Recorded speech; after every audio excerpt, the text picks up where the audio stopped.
News 5 Senate Correspondent Mian Los Baños. Mian, gaano na ba karaming senador ang sumusuporta kay Escudero sa ngayon?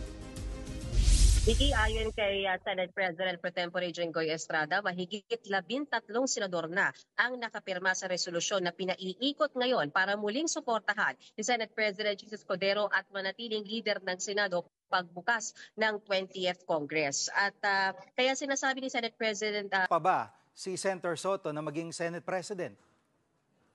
sige, never say die. Yan naman ang sinasabi ng kampo nila, Senator Mig Zubiri, na nagtutulak at sumusuporta kay Senator Tito Soto para muling maging leader ng Senado. At ang sinasabi nga dyan ni Zubiri, ayaw niya kasi yung style of leadership nga raw ni Senator Jesus Escudero, ni Senate President Escudero. Mas gusto raw niya yung estilo ng pamamahala ni Senator Tito. Wow! Congratulations! Pagka ganun. Ako naman, we're not actively campaigning for leadership position. No? Ako, I'm not actively campaigning. Of course, I'm supporting Senator Tito Soto. Gusto sana namin protektahan ang integridad ng Senado. Maawa na kayo. Bugbog na bugbog ng Senado. Sa matang tao, bugbog na bugbog ng Senado. So, Never say die kayo. never say die.